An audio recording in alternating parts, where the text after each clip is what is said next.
Tarde de luz para ustedes.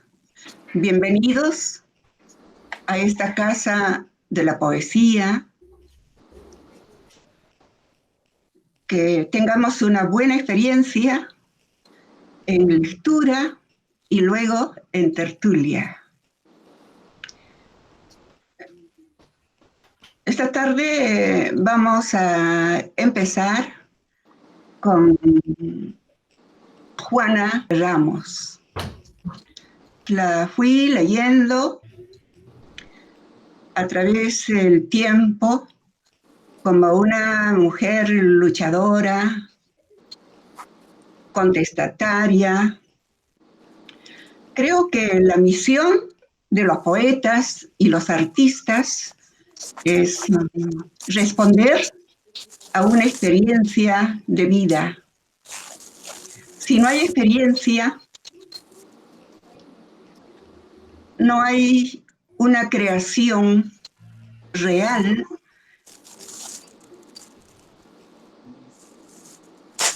sin necesidad que estemos hablando de una poesía realista o de un arte realista, porque en este tiempo ya no podemos hablar de las tendencias de vanguardia que quedaron en el siglo pasado. El escritor, el poeta, en este tiempo busca su lenguaje personal. Y al leer a Juana es una respuesta a esos terribles momentos que vivió El Salvador. Una guerra intestina que vio ella la caída de muchos familiares, amigos de su familia y suyos también, porque ella era más pequeña. Y en su poesía está presente esta experiencia. Yo le quiero dar una bienvenida especial. Su nombre es muy sonado en la literatura latinoamericana, yo diría hispanoamericana, y en el momento él está viviendo en Estados Unidos, donde es maestra universitaria. Ha seguido un doctorado, haciendo una tesis muy importante sobre qué. Sí, bueno, comencé a hacerla sobre Roque Dalton, pero acabé haciéndola sobre mujeres. Es tu tema. Sí. Vamos a escuchar la poesía de nuestra poeta Juana. Bueno, muchísimas gracias, Gloria, por la invitación a este espacio. Soy nuevecita en este espacio. Sí había escuchado sobre tus tertulias y me parece un foro necesario, ¿no? Para leernos, para escucharnos, para reinterpretarnos también, ¿no? Y para compartir entre todos nosotros. Bueno, yo voy a comenzar, gracias por esa linda presentación, Gloria. Voy a comenzar con un texto, bueno, este lleva por título El que supo evadirme. De tu boca y de la mía, un hijo, que pronuncie con su risa la profundidad de nuestro abismo. Un hijo que diga las maderas y el polvo, que grite telarañas y paredes que aún esperan el trazo inquieto de su crayola ingenua.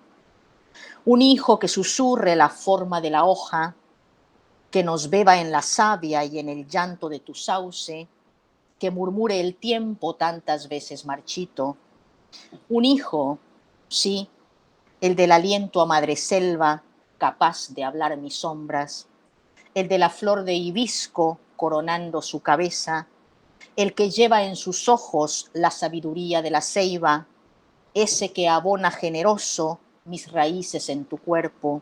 Sí, un hijo mío, tuyo, nuestro, ese que quise contigo, ese que quise contigo, ese que supo evadirme. Eh, Voy a leer este que lleva por título La ciudad se ha inundado de paraguas, y es un texto que,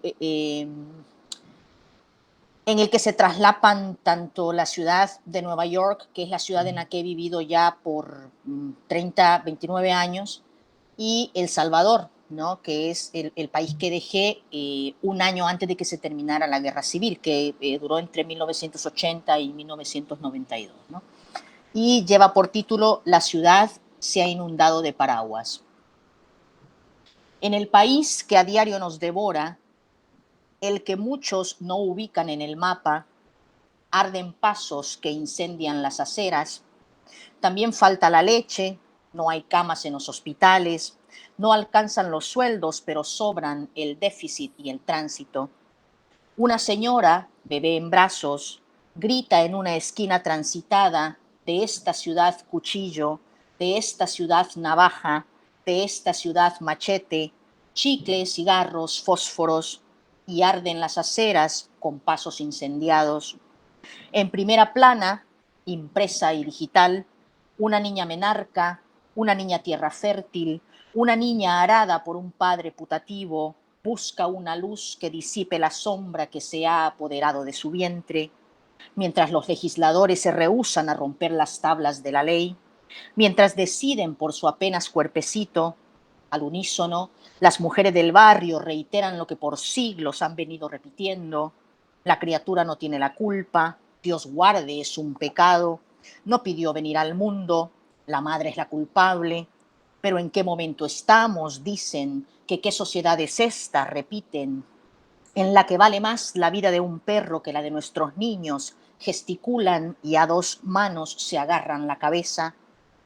Mientras tanto, en cada fiesta patronal o decembrina, el primer mundo hace acto de presencia en esta ciudad pólvora, en esta ciudad bala, en esta ciudad revólver, con luces y figuras coloridas y plazas adornadas con árboles navideños y fuegos artificiales al estilo neoyorquino.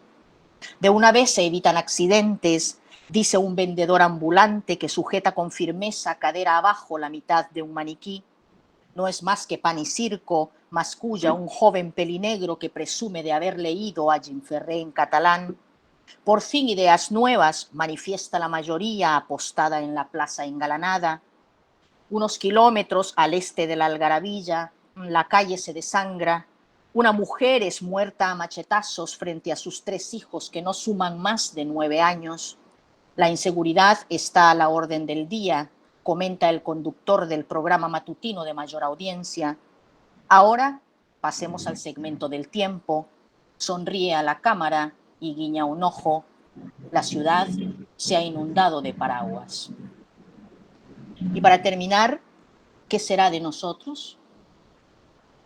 Y el día que no podamos más, cuando los pájaros nos ataquen de frente y seamos finalmente alpiste, ese día de cielos grises, cuando no podamos mirarnos a los ojos, cuando nos reconozcamos en el abandono de nuestro día a día, cuando sin habernos perdido no encontremos el camino a casa, ¿qué habrá sido de nosotros los que buscamos el río y la única alegría de la infancia, el día que no podamos más?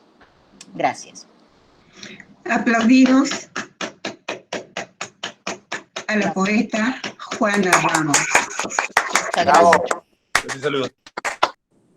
Y ahora vamos a proseguir con la lectura de una persona que particularmente yo quiero mucho, que yo admiro bastante, un poeta que me llamó la atención en Chile.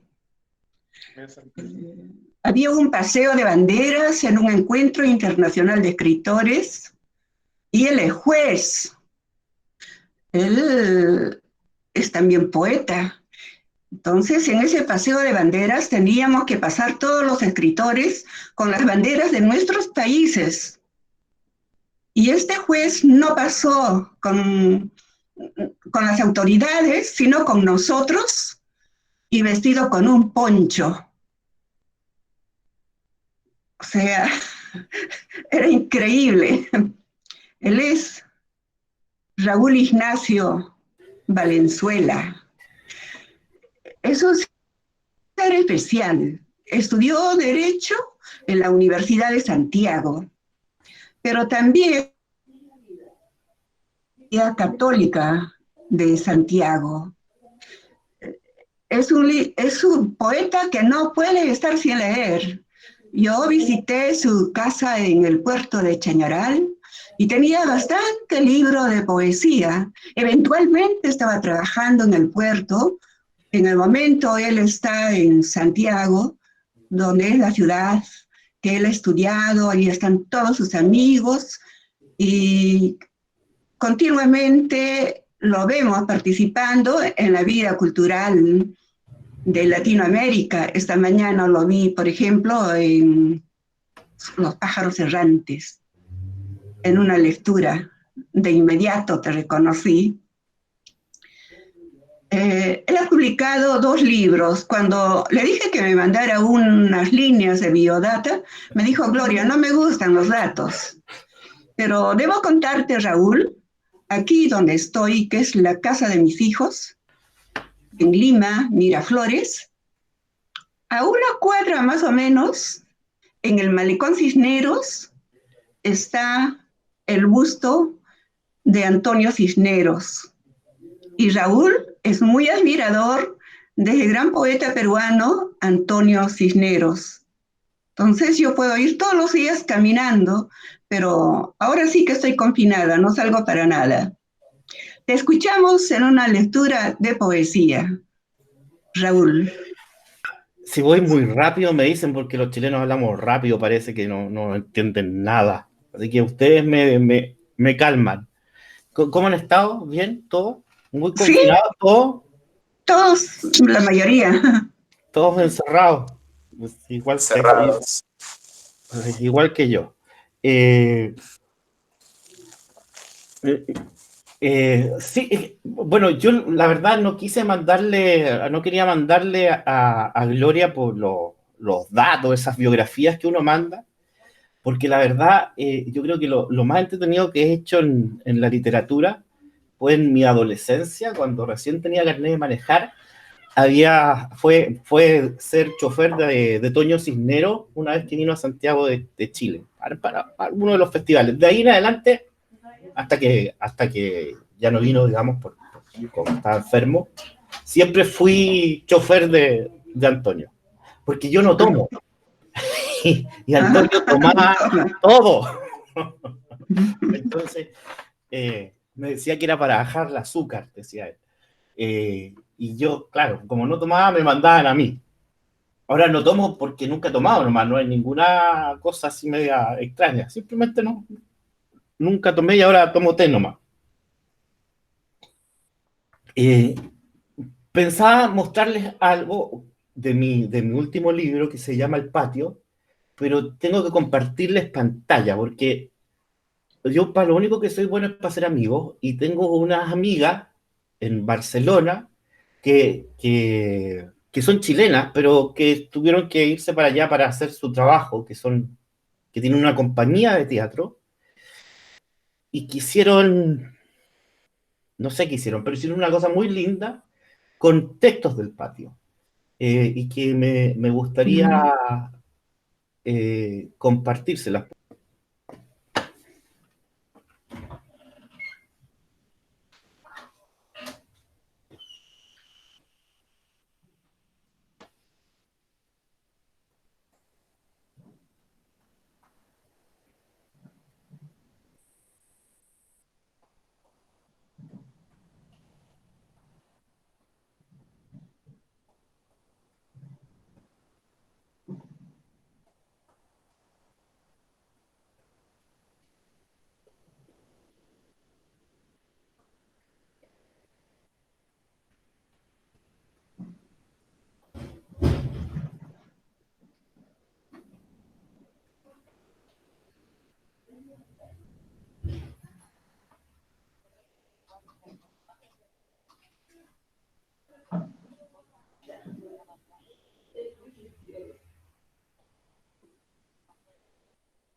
Te vaya a costar así, ¿no?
Eso, eso fue una bonita experiencia porque yo no había, o sea, bueno, no había nunca pensado en trabajar los textos como, como una obra de teatro. Siempre pensé los poemas como voz, como lectura nomás. No me lo imaginé así. Y eso. Fue, fue bonito, fue un trabajo además que estuvo muy en sintonía con lo que era el patio, que era un trabajo sobre mi infancia en dictadura.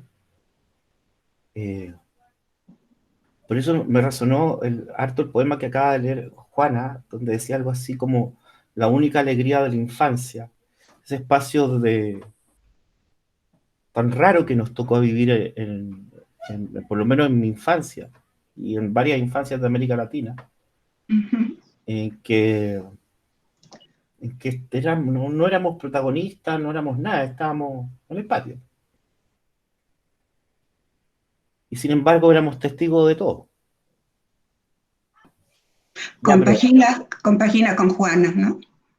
es Con que el yo texto creo de Juana. que compagina con varias generaciones de América Latina, Y, porque al final América Latina tuvo una especie de dictadura común, una dictadura latinoamericana. Bueno, la Operación Cóndor en Sudamérica tal vez es el reflejo más fuerte de aquello. Eh, pero si uno piensa, la Escuela de las Américas, ¿cuándo empezó a funcionar en Panamá? Como en los 50.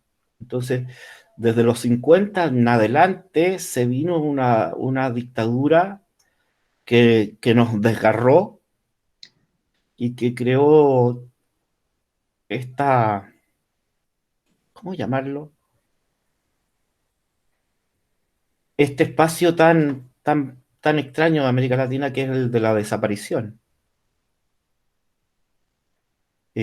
Somos creo yo que somos una comunidad marcada por eso, por la desaparición, no solamente desaparición en el sentido eh, de personas, sino hay una desaparición de historia común que es como arrancada y borrada, y que se expresa en esa disociación que tenemos en nuestras infancias, creo yo.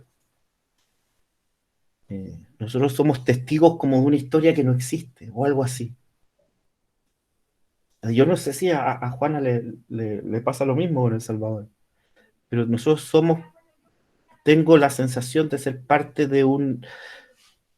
sí, de una historia que como que nos fue arrancada, no sé si me logro explicar. Y en ocasiones también se nos ha negado de alguna forma la historia, ¿no? Creo que en eso estoy muy de acuerdo contigo, Raúl, que sí. Y ese patio, ese pequeño espacio que uno encuentra en la infancia, en la niñez, que es lo único que donde uno se siente a salvo de alguna forma, ¿no? Sí, sí. Voy a seguir leyendo del patio. Un texto que me acordé también por Juana, que menciona la ceiba. Eh, Aquí va. Nacieron del aire. Epífitas existencias se aferraron a un jardín sembrado por la ceiba, a la que veneran como todo nacido de un naufragio. Sus padres eran nubes, sus madres tormentas. Llovían sobre ellos para protegerlos de esos días, relámpagos. Su orgullo era ser hijos e hijas de los rayos. Caían como dioses, todos caían, en una tierra lejana que el olvido guardaba y que iluminaba a nuestros padres. Las madres a veces los cubrían del sol, livianas nubes de las que somos. Nacieron del aire, del aliento que sostiene las palabras y que las mujeres guardaron en cintas magnetofónicas a falta de la voz. En mi patio, boca arriba, busco formas en las nubes, busco la ceiba que en un balbuceo dice entre grietas, busco, y el viento las desvanece.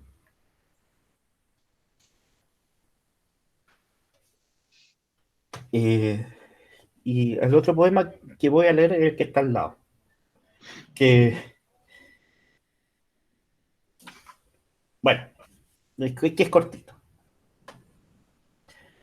La hora de la tarde. La calle está en sombra y se llena de calma. Parece ser la misma arteria que mi trenza. Mi garganta, hecha un puño cerrado, a esta hora canta siempre la invariable canción. Miro la ventana, se enciende de rojez la vereda. Vamos a aplaudir a Raúl.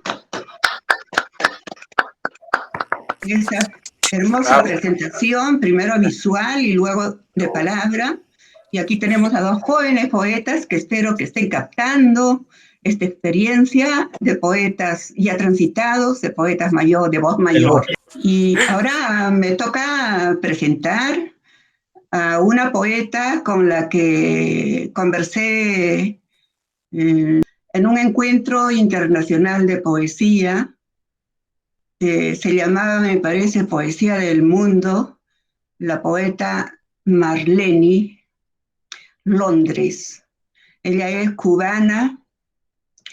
Recuerdo que no podíamos conversar en la noche porque ella trabajaba hasta las 3 de la madrugada. Todos los días, y al día siguiente estaba fresca, no tenía sueño. Estaba participando en un evento, en otro evento, muy activa.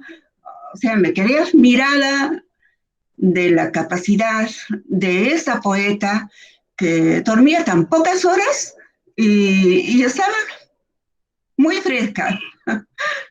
Y la admiro, escribe poesía, escribe ensayo, hace investigación, estudió literatura, es promotora cultural, tiene libros editados y mucho cariño, por supuesto, por su país. Lo vamos a escuchar a Marlene en una lectura de poesía. Y ya conózcanse entre ustedes. Bueno, un gusto en compartir ahí el hermano poeta de Santiago. Ya estuve también yo en un evento en Santiago de Chile. Y nada, este tiempo de enclaustramiento en alguna medida también nos ha tocado a todos, ¿no? El poeta, a mi juicio, si bien muchas veces no se involucra, tampoco es ajeno a todo lo que le rodea, a todo lo que le acontece. Y nada, uno escribe conforme al sentimiento, a lo que te va tocando, no necesariamente a lo que literalmente te atrapa, ¿no? O pudiera atraparle a otra persona. A veces eso que parece sutil para los demás, a uno lo engancha por algún ladito y entonces ya de ahí uno desprende la escritura. Entonces, este poema es de mi libro Excusas para ordeñar la tierra, un libro que recién estoy completando, es decir, ya el mismo motivo quizás lo tenía anterior, porque desde el año 2018 estoy retomando poemas que giran alrededor de lo mismo, y todo esto que ha venido a ocurrir con esta pandemia que rompe cualquier precedente, bueno, pues que no se quedó fuera de la pluma en este sentido. Excusas para ordeñar la tierra. Yo también he sido poseída por la irrealidad de las fronteras. Desde la absurda posición de la ausencia repaso la geografía de sus rincones y deambulo la distancia que no me pertenece. Me asusta el espejismo de aceite sobre el agua, abierta es la boca que se oculta en la transparencia de la espuma.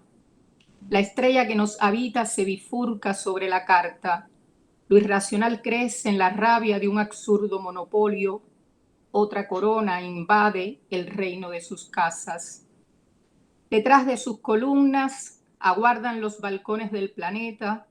Como los troyanos, todo hombre huye de la cólera invisible que nos escarnece. La tierra gravita en una mancha de ausencia sin regresos. Tras los segundos que se escapan, la zozobra dilata el ojo que vigila, se refracta contra el iris bajo la luz de las diademas. En el abismo que nos acusa, en la humedad invisible de las paredes, en el cuerpo retorcido del escombro, en el arrastre de las piedras sobre el camino, en los nudos de los barcos que regresan, tras la cosmogonía virtual de cada mano, se lideran batallas insondables contra un golpe de muerte. El hombre habita otro eje imaginario que alguna vez fue tierra firme sobre el agua. Para el nuevo año. Me dicen que el nuevo año será distinto. Festejamos la llegada del Rey que expió nuestras culpas sobre la cruz. En la otra mitad del universo que se esconde, dicen que seguirán las guerras merecidas. Larga es la búsqueda del Rey. El árbol pare nuevos frutos circunstanciales. Se comenta que el nuevo año puede ser distinto. Escucho el último disparo desde mi distancia y deambulo cada vértice de la isla, presenciando el ritual de la costumbre. El fuego consume 365 días y las gentes buscan el abrazo necesario. Sobre las llamas fraguamos otro eslabón para el camino abierto. Los parabienes se disponen a la mesa. Pululan fuegos artificiales, hartos de la pólvora que nos contamina. Dicen que este nuevo año será distinto. También en los pozos eternos del azufre. Desde lo alto, el año 20 del siglo XXI se precipita. Se anuncia el último toque de la trompeta en la guadaña inminente del bisiesto. Y para cerrar, unas décimas en decasílabo, dodecasílabo, es decir, metro largo, fueron hechas a raíz del 500 aniversario de la fundación de la capital. El vulgo se enardece o se empalaga, su abulia es una copa de silencio, sus vicios son las vías que presencio atravesando el costado en otra daga. Su filosofía enferma es una plaga que gravita en el mundo de otra esfera. Promiscua en su ideal de ave agorera, su oscura propiedad es arbitraria bajo el yugo de otra ley arancelaria, fatídica, temible y sin frontera. La ciudad se oculta, está cansada. ¿Quién pudiera ponerle otro vestido? ¿Quién pudiera sufrirla en el latido? ¿Quién pudiera cambiarle la mirada? La burocracia prefiere estar callada. Sus lentes azogados puerta adentro se buscan a sí mismos. Cada encuentro en rascacielos, luces y turismo es palabra en otra copa de altruismo, un brindis que fermenta surco adentro. Si la guerra es sinónimo de paz, si el silencio vuelve a ser una respuesta, si la vida se traduce en otra apuesta, si la palabra redunda en lo mordaz, disimula su copia fiel bajo antifaz, aguardando la verdad tras el bolsillo, otro juego de vileza es el gatillo que sostiene el proyectil del arma oculta. Quien no salve a la patria la sepulta, quien la enrosque a la derecha es el tornillo. Vamos a aplaudir a Marlene Bravo, Marlene. de su poesía. Bien sabemos que las décimas en Cuba son muy conocidas. En Cuba hay grandes decimistas y la décima es difícil de escribirla. En Latinoamérica también escriben bastante. En Ecuador hay un pueblo donde estuve y casi todos escribían décimas. En Colombia también, en Perú también, en México, pero especialmente en Cuba. Ahora voy a presentar a una poeta que se llama Ana María Intili. Está ahí, la recibo con mucho cariño. Tenemos tantas experiencias juntas. Nos hemos visto el año pasado en la Feria Internacional del Libro de Huancayo y más antes en las Ferias Internacionales del Libro de Arequipa y en Lima. Hemos participado en varios eventos. Ella es una lectora feroz, todo el tiempo para entre libros, tiene una prontitud muy acelerada para terminar de leer un libro y luego está comentando el libro. La recuerdo en esas salas que teníamos en esa feria de Arequipa, cuando pusieron su rostro en una pancarta inmensa, bienvenida Arequipa, Ana María Gentili. Era la presentación de su libro que yo le había organizado. Era la primera vez que ella se presentaba en Arequipa como escritora.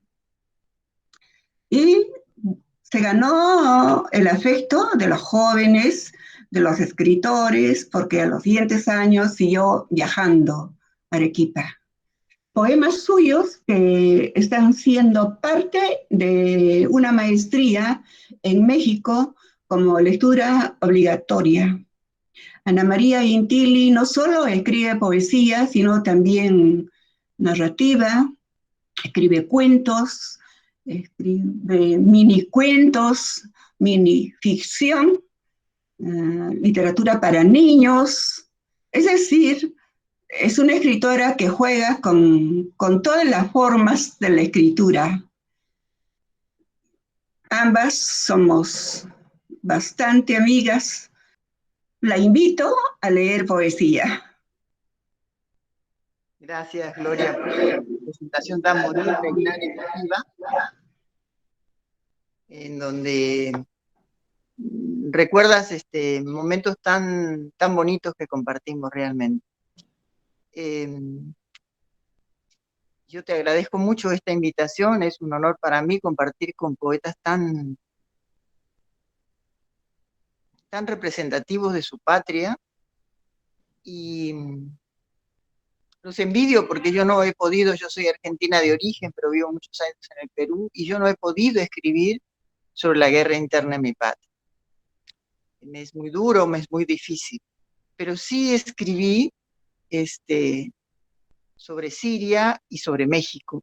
2 poemas muy breves, un díptico, y se encuentra en La poesía nos une, 50 poetas peruanas, y voy a dar lectura a ella.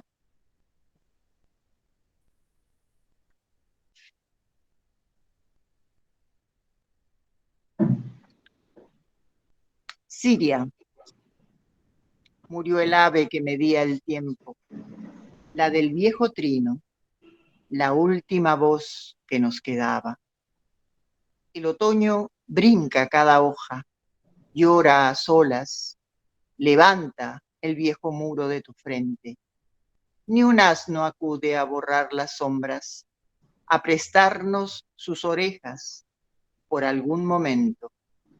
Tenemos frío y sed, y una linterna acostumbrada al llanto. Y en la segunda parte de este díptico es Ayotzinapa. Noche calcinada en Ayotzinapa.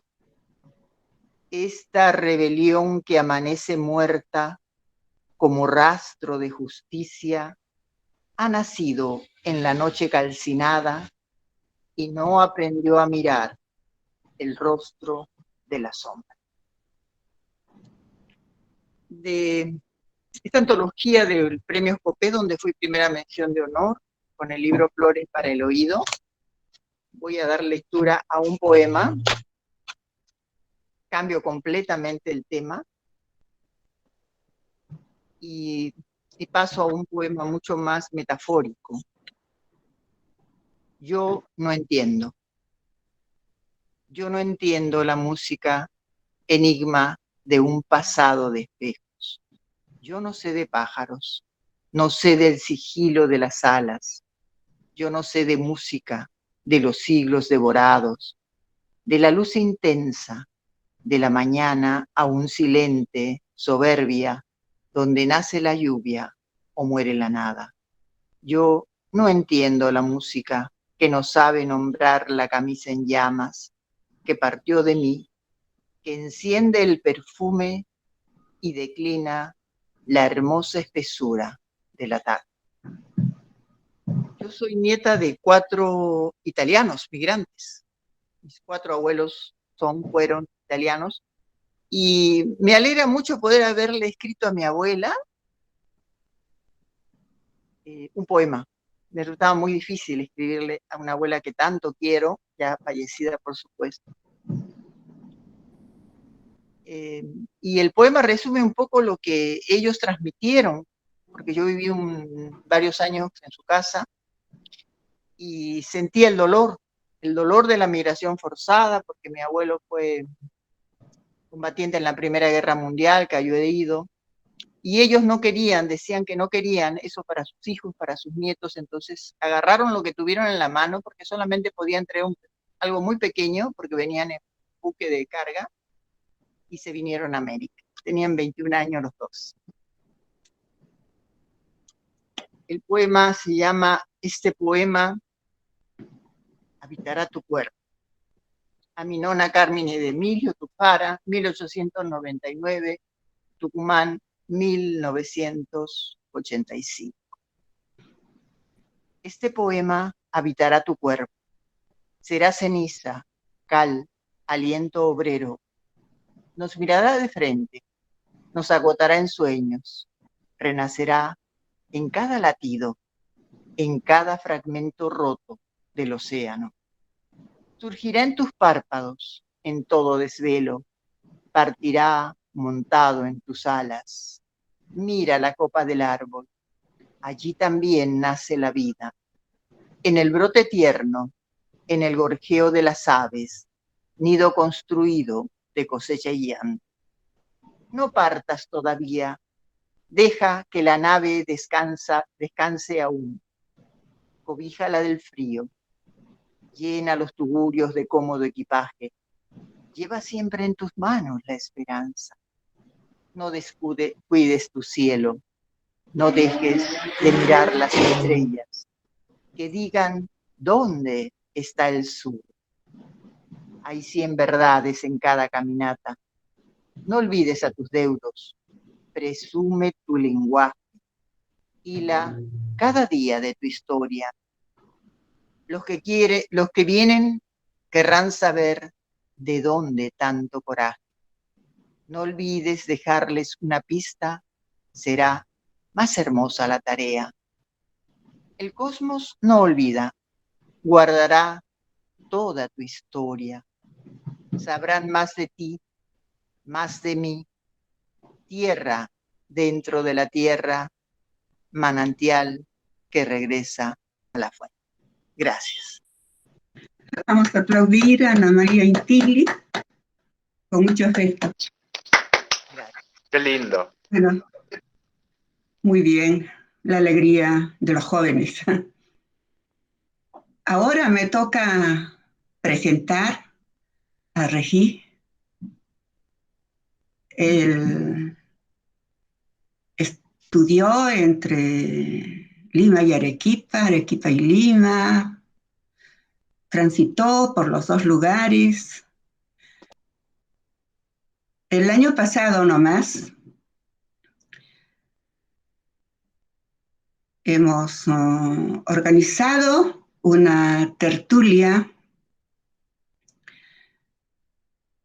en Arequipa con el 80% jóvenes, y él me apoyó bastante.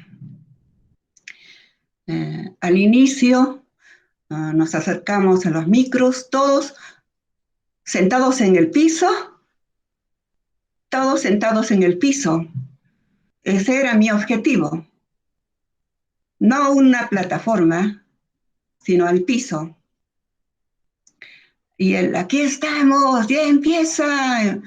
Empezó a vociferar este joven poeta y la sala se llenó. Hubieron algunas personas mayores, pero les dijimos, lo sentimos, tienen que sentarse en el piso. Yo también estaba sentada en el piso. Era una forma de rendir homenaje a la tierra, a la Mama Pacha, ¿no? Y salió muy lindo el recital o la lectura de poesía. Ahí también invitamos a este joven poeta Denver, que está presente, y luego leerá su poesía. Reginaldo también es abogado. Raúl, ahí tienes un colega. Es abogado y está estudiando literatura. Sí. Ha publicado libros. Y Y pues él se encuentra muy compaginado con el arte en general y especialmente con la literatura, con la poesía. Lo vamos a escuchar en algunos poemas suyos para poder degustar de esa lectura. Vale, Gloria. Muchas gracias por la invitación. Buenas tardes a todos, aunque ya los había saludado. Y bien, una cosa breve nada más, ¿no? De que sí, exactamente cuando han estado hablando, he estado pensando mucho en esto del encierro. Cuando hablan de encierro, enclaustrarse, imagino a Sor Juana, imagino a la gran cantidad de hombres y mujeres que en algún momento dijeron, no, quiero ser yo y la poesía. Silvia Plath, Pizarnik, no sé, Ribeiro, César Moro, los surrealistas que dijeron, quiero escribir poesía. No, poesía de verdad, no cualquier cosa. Y esa sensibilidad de la poesía que a veces traduce lo que no sabemos deshacer, ¿no? Los nudos que tenemos en la cabeza, los nudos que tenemos en la garganta, lo encontramos allí en los libros que toda esta gente ha escrito. Y bien, vamos a leer, y creo que todo actualmente está compaginado y todo actualmente está conectado entre lo que estamos leyendo, lo que leerán después, lo que leyeron antes, porque todo se construye gracias a los fragmentos del pasado, de lo otro, de lo otro. Así que sin más vamos a dar lectura. Bien. Esta se llama Fe. Y dice, creo en las palabras, cuentas preciosas, invisibles, camaleónicas, minúsculos bosques frondosos, espejos infinitos, creadoras de vida y de belleza, inventoras de tormentas y desastres. Creo en sus profetas que tallaban en piedra los más bellos signos nunca escuchados por los dioses. Creo en la literatura como posibilidad de cordura, expulsando de sí misma a quienes quieran denigrarla. Creo en Erató, susurrando oasis en su boca. Creo en el Parnaso, en la exaltación de lo cantado, y en la vida eterna a través de la escritura.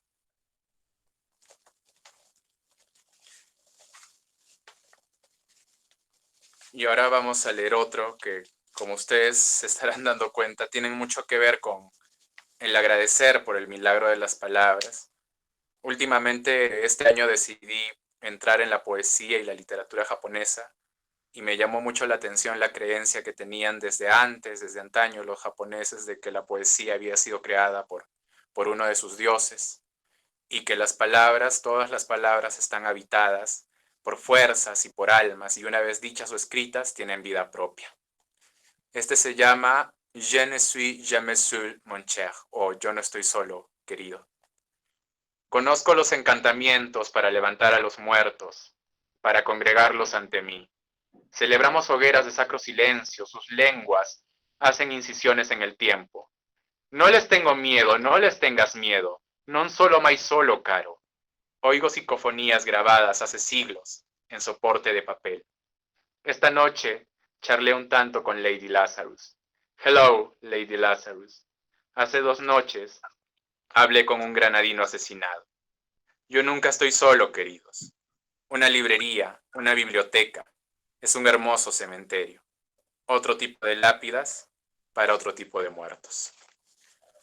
Y que también, claro, son cortos, pero los 2 primeros que he leído tienen mucho que ver con este análisis de la escritura, la idea de lo que para uno es escribir, ¿no? Los antepasados, que lo siente uno tan cercano, ¿no? Uno lee una línea de Sor Juana, de André Breton, de Federico García Lorca, ¿no?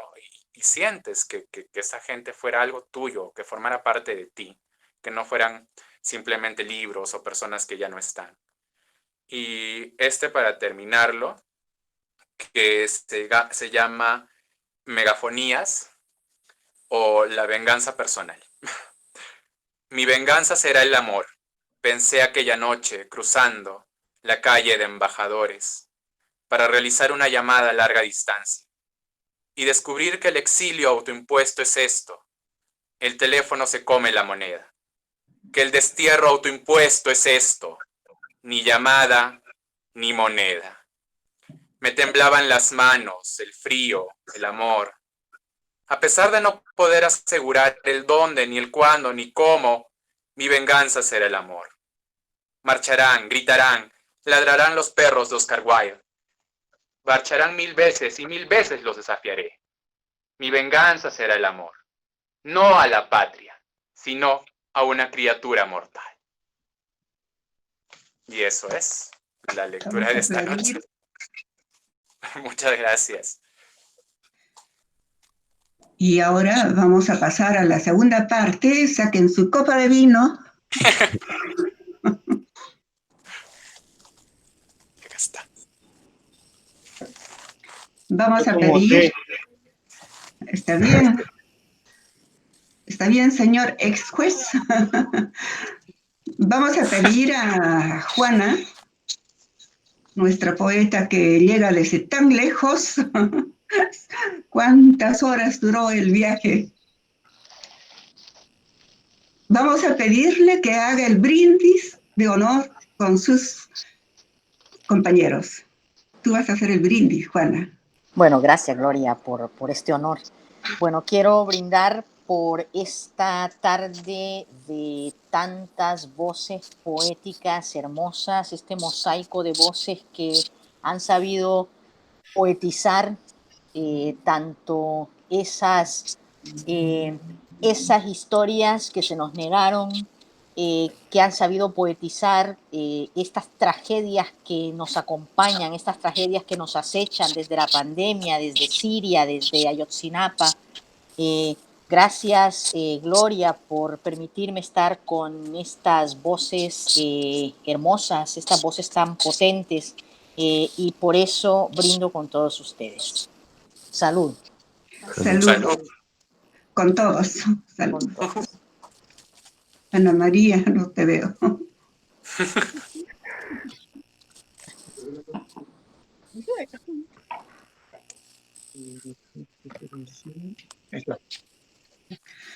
Y ahora pasamos al segundo momento. Pueden contar una anécdota,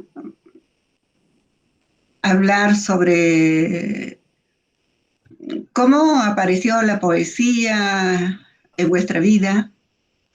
¿Tuvo que pasar algo para que los empuje a encontrar la palabra poética? Algo que esté ligado con la poesía en vuestra vida creativa. Bueno, en mi caso particular, empezó a despertarme el interés por la poesía desde pequeña, porque mis abuelos, mi padre, son poetas, improvisadores. Y nada, organizaban guateques, guajiros, y ahí estaba la poesía rimada, el verso corto, octosílabo por lo general. Igual que una especie de altares de cruz se hacían, y entonces se cantaba en copla a una cruz, a lo que había, es decir, todo giraba alrededor de ese micromundo de imágenes y de rima, y esa música se fue metiendo en mi oído de manera tal que desde muy pequeña ya yo estaba haciendo poesía, solo que a medida que pasa el tiempo, bueno, uno va entonces a ubicar, o fue en mi caso particular, cada momento de la poesía en un público diferente. Así escribo para niños, no desde el adulto que reinterpreta al niño, sino desde el adulto que fue niño en su momento, y esas remembranzas que fueron de la infancia, el lugar donde viví, lo que me llamó la atención, bueno, pues que recreo en todo un conjunto de textos rimados todos, que van desde la copla, la cuarteta, la redondilla, las décimas, octosílabos, y después hago una especie de recreo en ese don de la improvisación, hago una especie de recreo por toda la literatura infantil que me pude leer y utilizando de un lado y del otro, escribo un libro que se llama Cuentan, los abuelos cuentan. Y entonces es esa remembranza a los abuelos que iban contando historias en coplas. Y bueno, yo la recreo en décima. Fue un libro que, aunque sea para niños, me costó mucho trabajo. En tanto fui insertando títulos a modo de sugerencia de lectura para los niños. Es decir, que me parecía a mí que en una etapa de la vida cada niño debe leer más allá de la tecnología. Y a mí me gusta que el libro se toque, que el libro se palpe, más que leerlo digital. Hay otra etapa de la poesía adolescente que está hecha en esa época de la adolescencia. Me tocó estudiar en la Isla de la Juventud, esa pequeña islita que está ahí debajo de la Isla Grande. Y ahí estudié la secundaria, estudié el pre, y fue una etapa bonita de la vida. Siempre fui una lectora muy ávida y fuera del plan temático de estudio de la literatura normal que teníamos que leer, bueno, pues nada. Me leía otros libros y yo siempre imaginé y armé mi propio mundo y armé mis propias historias. Y esas historias fundamentalmente de amor, de esa etapa del boom de la adolescencia, de todo lo que te deslumbra y tal, está en esa literatura de esa etapa. Y bueno, ya de adulto entonces un poco con la poesía más comprometida, las décimas en decasílabo, el verso libre, pero el verso libre largo, que me permite un discurso más abierto, lo que me inquieta, lo que me preocupa, sin compromisos. Digo lo que me llega, lo que pienso, comprometida socialmente también, con un pensamiento, diría yo, bastante abierto. Es decir, no me gustan las ataduras en la manera de escribir, en el modo en que se me imponga lo que tengo que decir o no decir. Y entonces en ese sentido tengo mis propias libertades. Trabajo en educando niños por el amor al verso rimado, para que no se pierda, por lo que tú decías ahorita. Si Cuba tiene ese apego por la décima, si bien se nos aplatanó de España, pues nada, nos la tomamos en serio y tratamos de que no se pierda ese don de la creación rimada en las nuevas generaciones. Y en ese sentido, bueno, fundamentalmente enseño lo que son las técnicas a educar el oído y tal, y en eso más o menos se desenvuelve mi literatura. Lo otro es, bueno, crítica, ensayo, me apasionan los ensayos. No sé leerme un libro así que me pase y no decir nada. Siempre pienso que hay algo que decir sobre la obra de cualquier escritor, por muy nimio que parezca o por muy grande que sea. Yo quiero comentar que sí, ¿qué me llevó a la poesía? Pues yo en mi vida, como comentó Gloria al principio, bueno, yo yo salí de El Salvador en realidad en 1990, 91, antes de que acabara la guerra, ¿no? Pero en 1980 mis padres se divorciaron. Entonces, yo quería decirles muchas cosas al respecto, pero por alguna razón me volví muy tímida, ¿no? Me enconché, por decirlo de alguna forma, me volví hacia sí misma, ¿no? Y empecé a escribir una especie de diario y agarraba también las canciones que estaban en el momento, que estaban de moda y les cambiaba la letra, pero siempre esa letra para llevarme a decir aquello que no podía expresarle a mis padres, ¿no? Esto es en 1980, yo tengo 9 años, 9, voy a cumplir 10 años. Más adelante en escuela, en esos años, que nosotros le llamamos de tercer ciclo, ¿no? Que viene siendo lo que viene después de escuela elemental, ¿no? Entonces, tengo una profesora, una maestra, la señora de Farré, que siempre la menciono porque es una maestra que marcó mi vida en el sentido de que me abrió otros mundos a través de la literatura, ¿no? Era la maestra de letras. y estaba casada, o está casada, espero todavía, con un catalán. Entonces ella nos hablaba mucho de España, tanto que nos contaba hasta de esos caminos polvorientos de la Mancha. Nos decía tantas cosas que yo pensaba que ella había estado en España, ¿no? Entonces un día le pregunto, profesor, señora de Farré, ¿usted estuvo en España? No, nunca. Esto es gracias a los libros, ¿no? Entonces recuerdo cuando nos asignó el poema de Miocid, el cantar de Miocid, y ese fue el primer texto que a mí, que me tocó, pero de una manera extraordinaria. Yo quería ser Miocid. Me tocó de una manera extraordinaria ese texto. Claro, estoy hablando que lo leí cuando apenas era muy jovencita, no tenía tampoco, no dimensionaba todo lo que la historia, todo lo de la historia que está representado en Miocid, ¿no? Pero sí, como un libro, yo lo vi más bien como un libro fantástico, ¿no? Casi así como esos libros de caballerías, ¿no? Entonces, ese libro me tocó mucho y recuerdo que nos hablaba mucho sobre Miocid, sobre el libro de Buen Amor, sobre el Conde Lucanor. Entonces, fue una literatura que se fue quedando en mí y que me abrió otros espacios, ¿no? Hasta el punto de que yo de alguna forma llegué a vivir en mi cabeza. Claro, todo esto, además del hecho de que mis padres se hayan divorciado, ¿no? Era como una forma de escapismo, ¿no? La literatura era habitar otros mundos, estar en otros lugares en donde no me alcanzaba esa realidad que me dolía, ¿no? Entonces empecé a vivir prácticamente en mi cabeza y a escribir, no voy a decir poemas, porque supongo que en ese momento no son poemas, a escribir lo que se me venía, lo que se me venía a la cabeza, lo que sentía en realidad, ¿no? Y a escribir textos de guiones de cine en los que ponía a mis primos, los ponía, yo era la que dirigía esos guiones y mis primos participaban en todo eso, ¿no? Entonces, por ahí me entra ese gusanito, vamos a decir, de la literatura, ¿no? Y claro, y siempre de más está decir que nos gusta leer y que somos lectores, ¿no? Pero sí, por ahí es que entra esa inquietud.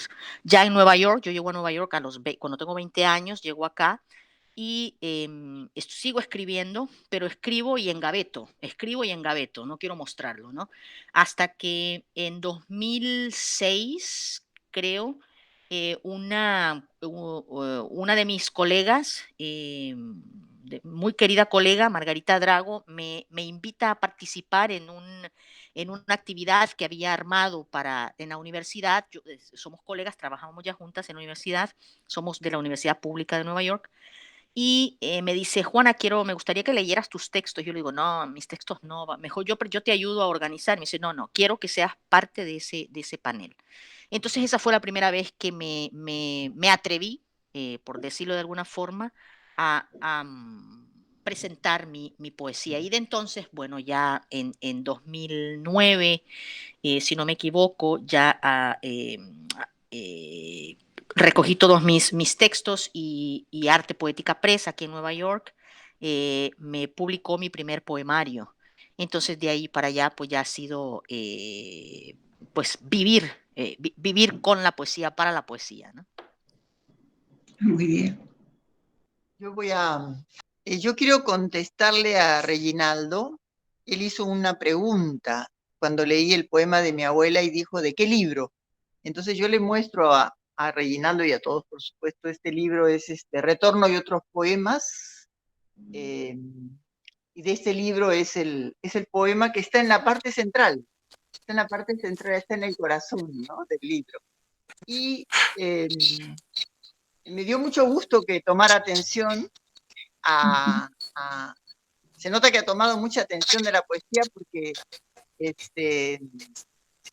lo he sentido en el reclamo. Es como, ¿cómo lo vas a decir en el libro? ¿No? Una cosa así, te agradezco porque realmente es lindo despertar ese interés, sobre todo en personas jóvenes. Bueno, yo tengo una vida muy larga porque soy mayor. Con Gloria creo que somos entre los mayores acá.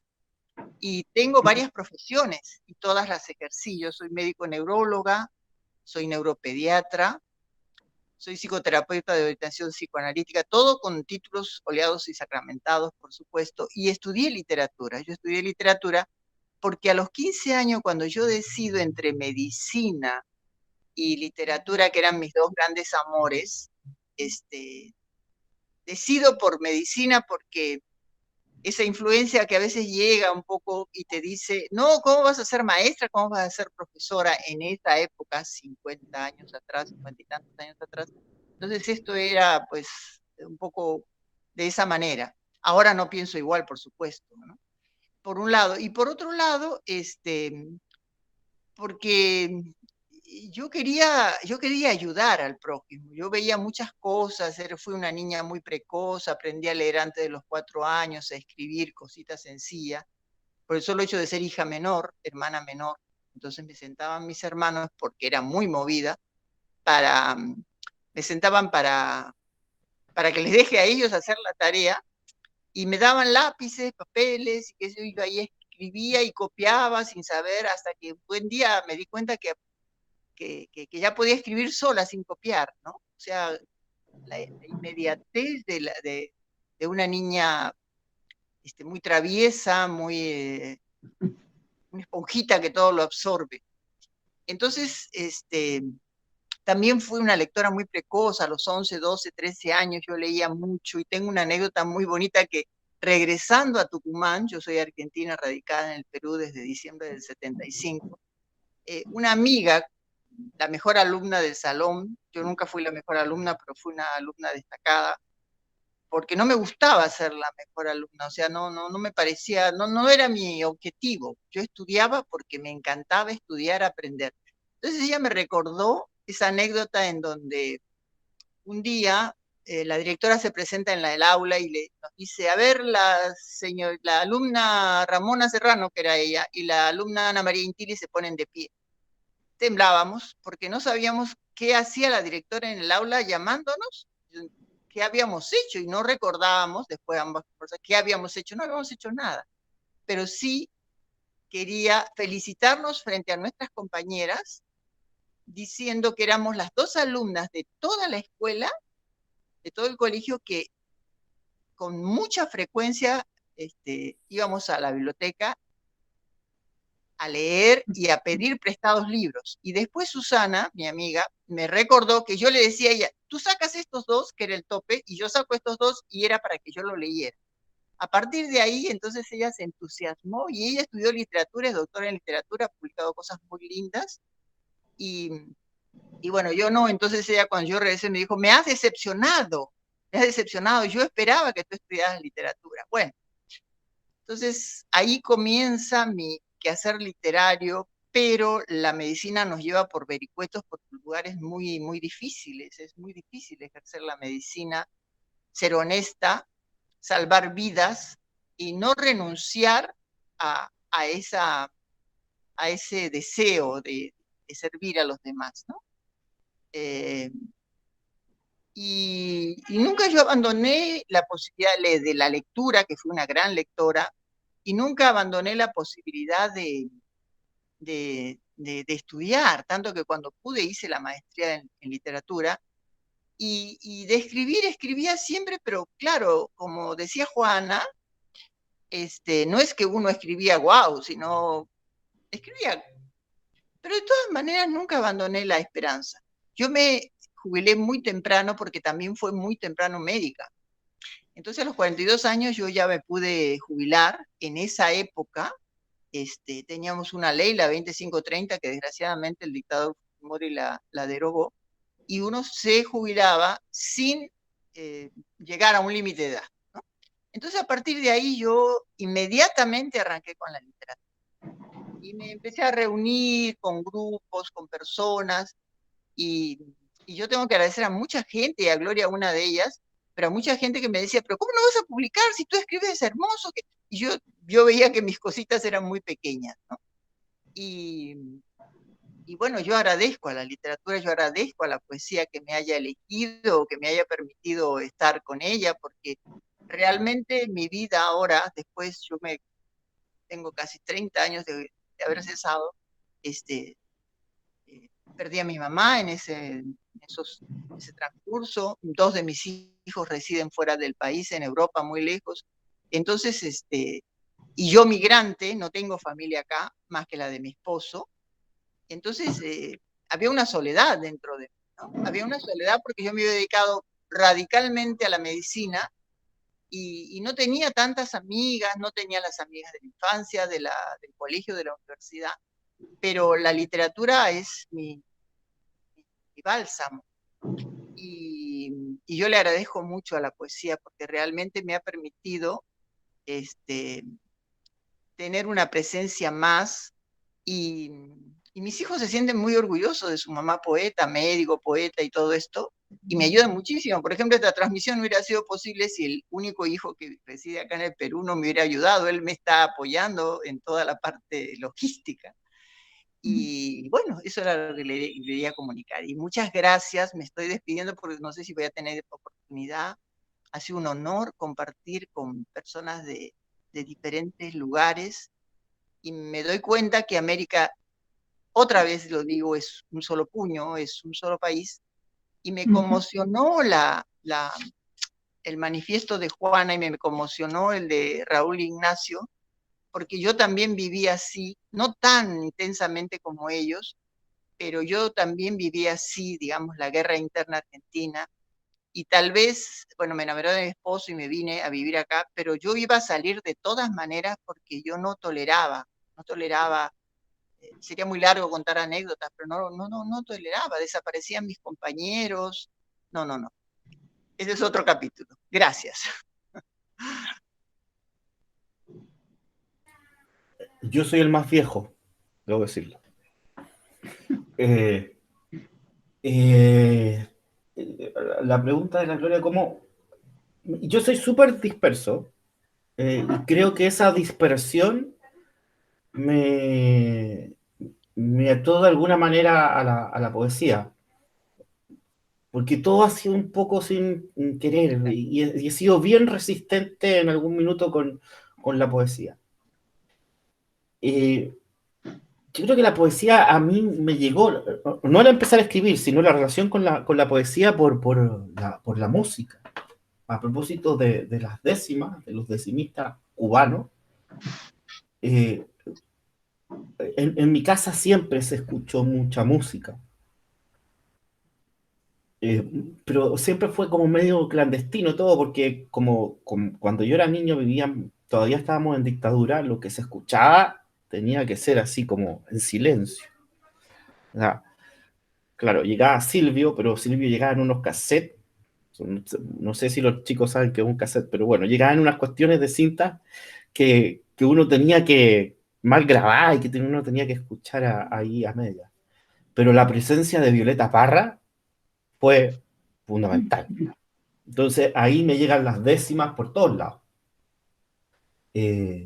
Y yo mismo exploraba música y ahí aparecen ya cuando más adolescente o más en la pubertad, y aparece Charly García, y empiezo a escuchar a Suyelli, me encantaba, y aparecen las otras voces de América Latina, Atahualpa Yupanqui, la Chabuca. Entonces, todo ese torrente de música no me llevó a la poesía, me llevó a lo social, la verdad. Y fue mi gran preocupación el tema social, pero ahí iba diciendo algo la poesía, iba entrando la poesía. Yo estaba en el colegio cuando suceden dos cosas, o bueno, una cosa que me llevó a la otra. Fue el asesinato de los jesuitas en la UCA, y ahí conocí y empecé a leer a John Sobrino, que es un teólogo, y a Ignacio Villacuría, que trabajaba más con la filosofía. Y ese lenguaje, esa forma de hablar, de decir, me empezó a llamar la atención. Y ahí empecé a entrar al texto poético. La filosofía, los ensayos, como decían, tienen una relación muy estrecha, trabajan en un espacio que yo siento muy al límite, muy del margen. Eh, la palabra es una palabra llevada al extremo. Y ahí, bueno, empezaron a aparecer los otros poetas. Inmediatamente, eh, de, o sea, de Yacuría pasé a conocer a los Logos de la Liberación y apareció Ernesto Cardenal. Empecé a ver la propia poesía que había en Chile. Estoy hablando de los años 90, estábamos terminando la dictadura, 89, 90, y aparece la figura de Raúl Zurita, las voces de las mujeres en Chile, que fueron muy importantes, de la Carmen Berenguer, y van sucediendo esas cosas, esas lecturas, que, que creo que fueron fundamentales. Porque además lo social, lo que estaba ocurriendo en Chile en ese minuto, a finales de la dictadura, eh, y a inicios de la democracia, estaban muy relacionados. Bueno, yo creo que todos un poco nos crecimos con lo que se llamó la canción protesta o la nueva canción latinoamericana. Entonces, todas esas voces iban cargadas con poesía, iban cargadas de lo social, de lo político. Me acuerdo cuando, por ejemplo, descubrí a Fina García con esa elegía o esa carta que tiene al Che, que a mí me parece, me retumbó. Eh, bueno, todas esas cosas fueron uniéndose en un espacio en que la palabra arrasó conmigo. Pero yo siempre tuve cierta resistencia. Entré a estudiar Derecho después de haber estudiado literatura en la Católica, porque yo decía, bueno, esto del gusto de la literatura es medio burgués, no le va a servir a nadie, es como el poema de Juan Gelman, va a escribir, pero no va a servir para hacer la revolución, no va a servir para ninguna de esas cosas. Entonces yo dije, esta cuestión es media burguesa y Derecho sirve más. Yo ahí pasé por la Fundación Neruda y pasé por varias cosas y me fui a vivir al sur, a la provincia de Arauco, y ahí estuve como 10 años sin vivir, o sea, sin poesía, sin vivir, bueno. Pero creo que hay algo que dijo la Gloria al principio y que también de alguna manera dice relación con este periodo que tal vez tú estuviste estudiando o te dedicaste a la medicina de lleno, que es la vida y la experiencia. Uno no escribe sin vida y sin experiencia. Eh, Hay un escritor norteamericano que es George Owen, que también de repente desapareció y se fue a vivir a México, eh, y se quedó callado hasta que volvió a escribir. A mí me pasó más o menos lo mismo. Estuve 10 años, 15 años 15 años. Yo publiqué en el 99, cuando estaba saliendo de la universidad, y volví a publicar después del 2015.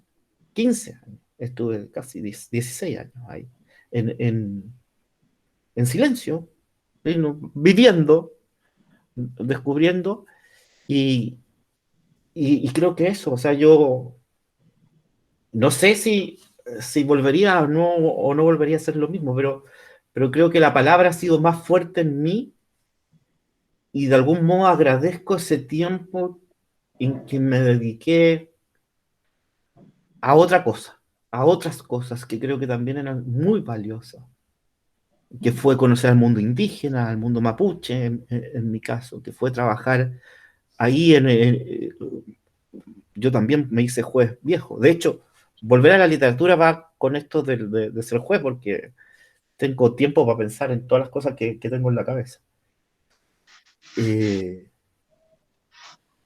Y la poesía, y empecé a escribir de una manera más utilitarista. Es muy simple, me acuerdo perfectamente. Yo estaba en el colegio llega mi profesor de castellano y un compañero mío muy simpático le había dicho, él lee poesía. Mi profesor se acerca, me mira, sí que usted lee poesía. Entonces si lee debe escribir poesía. Tráigame mañana un poema. Entonces yo no podía quedar mal con el profe, escribí el poema. Pero así fue, ¿eh? Nada más, no fue una cosa, no fue de repente una inspiración divina, fue porque le tenía que responder a mi profesor. Pero de ahí no dejé de escribir más y nunca he dejado tampoco de leer. Leer y escribir, leer y escribir, leer y escribir. Porque la palabra, eso que aparece en la palabra a mí me asombra, me estremece. Y ya no creo que sea un trabajo burgués. Creo que es un trabajo fundamental para mejorar la vida de las personas, para cambiar la vida de las personas. No tengo idea cómo, pero se produce. Hoy día es 4 de septiembre y se cumplen 50 años del triunfo de la Unidad Popular en Chile, el triunfo de Salvador Allende. Ese triunfo no hubiese sido posible sin la palabra, si no hubiese estado Mistral, si no hubiese estado Neruda, si no hubiese estado La Violeta, Telier, no hubiese... Telier. Y de algún modo eso transformó este país. Y si sobrevivimos a la dictadura, fue por la palabra también. Y creo que eso nos pasó a todos. Pasó con Roque Dalton, que a propósito, entre paréntesis, también estudió Derecho, y en la Universidad de Chile, en Santiago, donde estudié yo. Pasó con Juan Gelman. Juan Gelman, qué manera de dar un testimonio de sobrevivencia a través de la escritura. No, nos pasó a todos acá en América Latina. Sin la palabra, nada en América Latina no hubiésemos sobrevivido a Fujimori, no hubiésemos sobrevivido a Pinochet, no hubiésemos sobrevivido a Videla, no hubiésemos sobrevivido a Stroessner, no hubiésemos sobrevivido. Yo creo que al final la poesía sirve para eso, para vivir. Eso me pasa. Bueno, creo que me salía el tema, pero eso. Es cierto, es cierto. Se dice que la historia de los pueblos va a ser conocida no por, no por la actitud de los gobernantes, por el paso de los gobernantes, sino por el arte y la poesía. Por ejemplo, la Guerra Civil Española, Picasso, Dalí, Miró, todos ellos protestaron contra la dictadura. Esos nombres van a estar presentes siempre en la historia. Entonces, la poesía y el arte tienen una connotación especial en todos los países del mundo. Debemos sentirnos felices de manejar la poesía o cualquier nivel del arte. Yo siento que igual que Raúl, pues somos una especie de disidentes entre esta materia muchas veces dura y que se ha deshumanizado tanto como es el derecho. Por lo menos acá en mi ciudad, en la ciudad de Arequipa, el derecho está muy ligado a simplemente, bueno, llenarse de dinero, engañar a la gente, etcétera. Pero sin salirnos del tema, sobre esto de cuándo, por qué la poesía. Yo desde que hemos estado en esto de la cuarentena, pues que me saqué bastantes álbumes de fotos que teníamos acá en la casa y los estuve mirando y choqué con una foto que mi mamá me había tomado en una actuación en el colegio inicial, en el nido, cuando era Día de la Madre. Y salgo yo adelante con mi camisa blanca, muy presentable, con mi rosita de cerámica en el pecho y con las manos así abiertas, ¿no? Y claro, se me vino el recuerdo, no completamente, pero recuerdo que me hicieron recitar, no porque yo quería, sino porque era el único chiquito que se había aprendido la poesía para el Día de la Madre, una poesía simple de 3, 4 versos, ¿no? Nada, no era una cosa así, uy, grande, elocuente, ¿no? Y me acordé de eso, porque yo solía decir cuando me preguntaban esto, ¿cuándo conociste la poesía? ¿No? Como si fuera algo corpóreo, una persona que te está esperando ahí a la vuelta de la esquina. Solía pensar que había sucedido en quinto de secundaria, finalizando el colegio, la secundaria, cuando leía a Notre Dame de París, que me impactó ese libro, me gustó, me encantó todo lo que Víctor Hugo escribió y me fascinó, porque a mí en primaria y el resto de estos tiempos no me había gustado para nada mucho leer, ¿no? Y se me vino así conectando poco a poco y dije, yo he tenido citas con esta persona, con la poesía antes, ¿no? Cuando estaba en el nido, cuando estaba en primero de primaria, cuando me gustaba el flautista de Hamelin, me cautivaba, o sea, la capacidad del flautista de tocar y alejar el mal, ¿no? Con el arte, alejar las ratas, la peste, a punta del arte, ¿no? Y me gustaba eso. Y luego sucedió con Notre Dame de París. Y luego estuve en la universidad y en la universidad otra vez volvió a suceder cuando iba a las librerías de la ciudad. En ese entonces habían 2 o 3 librerías nada más, ahora ya hay bastantes librerías.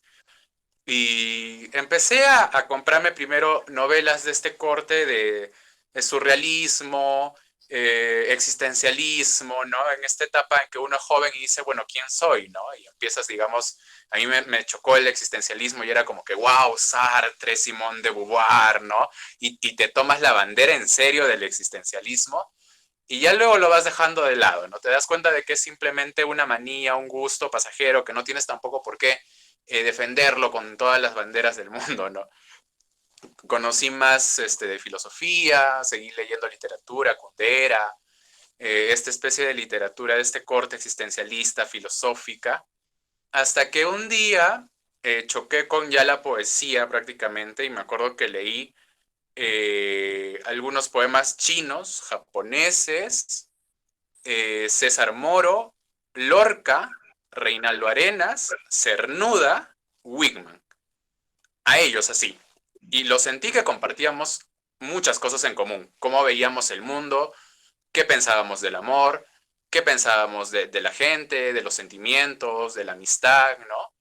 Y me di cuenta que era como que ellos traducían lo que yo buscaba, ¿no? O sea, quería saber qué era el mundo, qué es el amor, qué hago. Por ejemplo, en el amor me acuerdo que me terminé leyendo toda la poesía provenzal y de los occitanos y de los trovadores, todito, y me aprendí inclusive las leyes estas de la corte de Aquitania, del amor cortés, etcétera, ¿no? Y, y seguí así, ¿no? Entonces dije, bueno, ellos creían esto, ahora ¿quién más, no? Y leía a Alejandra Pizarnik, leí completo todos sus diarios, de Ribeiro también completo todos los diarios. También Raúl mencionó a Violeta Parra, me acuerdo que yo también escuché a Violeta Parra y dije, qué hermoso, o sea, qué precioso, o sea, esta señora de verdad que te toca un nervio con decir 2, 3 palabras y traduce lo que tú no sabes decir. Y luego sucedió con Chabuca, eh, con diferentes poetas cubanos, con Octavio Paz sobre todo en esto de qué es la poesía, ¿no? O sea, ya, te gusta la poesía, pero ¿qué es la poesía, no? Y he sentido ese roce siempre, o sea, en la vida, como les dije, creando quizás una figura literaria, ¿no? De que siempre he tenido citas o coincidencias con la poesía, de niño, de adolescente, ya ahora ya terminando mi adolescencia, porque ya tengo 29 años, y dije, siempre terminas allí, siempre terminas chocando con la poesía. O sea, ¿quieres saber qué es el amor? La poesía. ¿Quieres saber qué es la vida? La poesía. ¿Qué es la música? La poesía. ¿Qué es existir? La poesía. La amistad, la poesía. Entonces dije, tienes que escribir. Y me sucedió algo muy parecido a lo de Juana, que en secundaria yo empecé a escribir un diario, que era un diario, bueno, que al principio es bastante improvisado, ¿no? Que anotas 1 o 2 cosas nada más. Y luego ya fue con la intención de quiero recordar esto que yo sentí, o esto que me pareció bonito, o esta persona que me agradó, que me llamó la atención, ¿no? O sea, recordar cómo era yo a los 15, 16, 17, 18. Y por eso ya después cuando me preguntaban, bueno, suelen preguntar también, entonces, ¿qué es la poesía para ti? Para mí, personalmente, la poesía, por ahora, posiblemente cambie el concepto o se añada el concepto. Para mí, la poesía es una manera de hacer mis fórmulas, digamos, fórmulas así, para poder recordar y poder resentir aquello que yo sentí hace años, ¿no? Y no solo conmigo, porque cuando he tenido la oportunidad de leer poesía en público y con la cotidianidad de la vida, ¿no? O sea, las personas que salen del mercado, que están con sus bolsitas, las señoras que salen de hacer sus compras, sus pagos, les das el poema porque se entusiasman, se apegan y quieren leerlo, lo leen y me gustó mucho algo que sucedió en febrero de este año, antes de entrar en todo este tema de la pandemia, que una señora me dijo, ¿no? Tu poema me ha hecho sentir bien, ¿no? Y recuerdas, ¿no? O sea, se te viene todo así con un flashback y dices, oye, tal persona, Wigman, Pizarnik, escribió, ¿no? O sea, que la poesía tenía un sentido, que podías curar algo, que podías darle un sentido al sufrimiento de alguien, al pensamiento de alguien, o sanarlo de cierta forma, ¿no? Y eso, o sea, por ahora yo creo que estoy ahí todavía coincidiendo mucho más. Ya no es la poesía la que me busca, ahora soy yo el que busca la poesía y creo que me está fascinando mucho más y es una cosa que te das cuenta de que realmente necesitas una entrega, no es una cosita de que hoy día me veo contigo, mañana no, hoy día sí, mañana no, es una constante. La poesía está allí, en tantas cosas que no nos damos cuenta.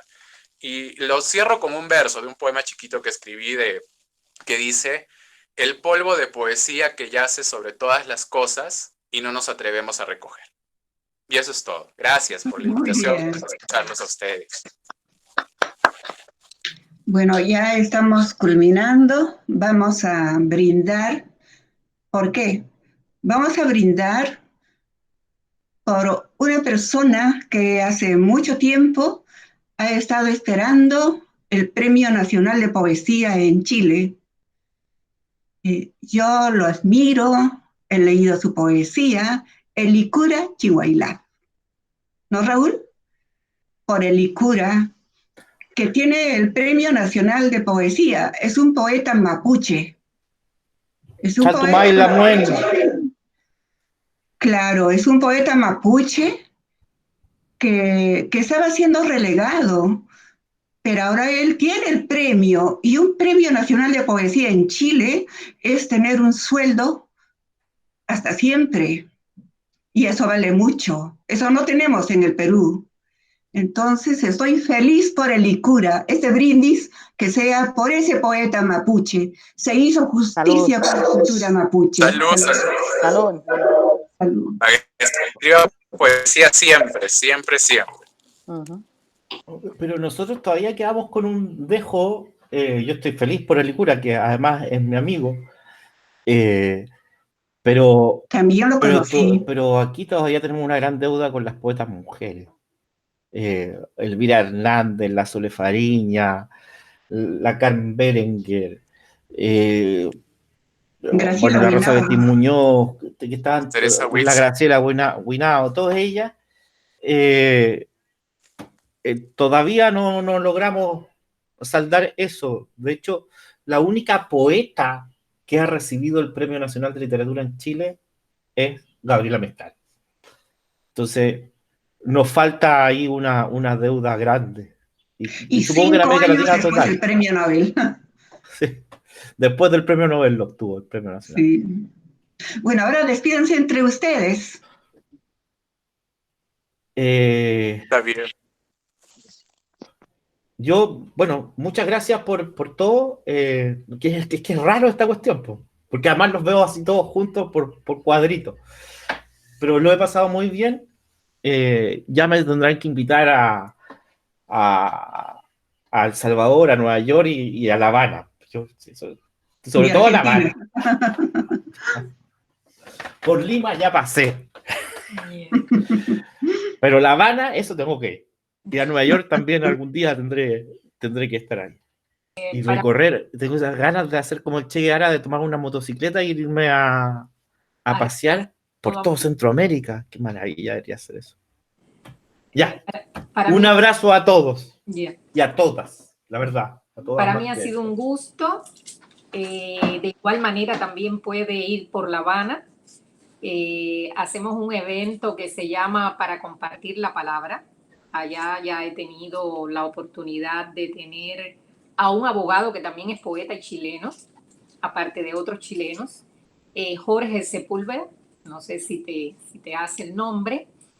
Y nada, hacemos ese evento que tiene carácter internacional. Ahí he podido conocer a muchos escritores de distintas partes y de distintas lenguas. Y se hace en el marco de la Feria Internacional del Libro. Tengo ese proyecto que se llama Para Compartir la Palabra y que es un proyecto que se hace en coordinación con la Organización Internacional Poetas del Mundo, que radica en Chile, y que es su gestor Luis Arias Manso. Entonces, para mí ha sido un placer compartir con ustedes. La palabra que nos une es la palabra que, en definitiva, nos va a llevar a decir, a tratar de que el mundo cambie de una manera u otra, que no pase la poesía por ese concepto nimio de que es para entretener, que es para recrear, sin que eso tampoco se pierda, pero la poesía indudablemente tiene un discurso de poder, un discurso de convencimiento, un discurso de decir más allá de la palabra y el texto. Muchas gracias, vuelvo a reiterar, ha sido un placer. Y entonces nada, mil gracias a Gloria por esta oportunidad y gracias a ustedes por compartir. Bueno, yo quiero agradecer también a Gloria por esta tertulia y bueno, a todos y cada uno de ustedes por sus palabras, por su palabra. Lo que decía, creo que era Reginaldo que lo decía, que lees a otros poetas, ¿no? Lees a Pizarnik, lees a Bretón y sientes que te hablan, ¿no? Que se están comunicando contigo. Esos vasos comunicantes, ¿no? Entonces, aquí se da también todo eso, ¿no? Escucharlos a ustedes es escuchar que me hablan a mí de alguna manera, ¿no? Entonces, quiero agradecerles. Raúl, a ver si vienes por Nueva York. Hay dos festivales muy buenos que llevan a cabo dos grandes amigos, Carla Coreas y Carlos Aguasaco. Así es que a ver si vienes por acá. Y a ver si vienen todos por acá. Sería lindo poder abrazarlos ya cuando pase toda esta locura y todo esto que estamos viviendo, ¿no? Gracias de nuevo, Gloria, y gracias a todos. Ha sido un gusto. Glorita, un beso grande para ti. Sí, igualmente para ustedes. Cuando vaya para allá, prepara ceviche. ¿Ya? Y vamos a saludar a Cisneros. Y nos vamos a saludar Cisneros, pero más importante es comer ceviche. Y vamos a leer a Toño Cisneros. ¿Ya? Y un pisco. Ese es bueno. Bueno. Que les vaya bien a todos ustedes. Y cuando vengan por Lima, mi casa estaría a su disposición para que pudieran albergarse o hacerlos conocer un poquito Lima o salir a comer un ceviche. Pero no ofrezca eso porque no me voy a ir de tu casa. No. Bueno, acá hemos instalar allá. Ay, allá en Perú, te aseguro que me lo voy a comer todo. Las veces que he ido a Lima, yo no voy a ver los balcones, yo me voy directo a comer.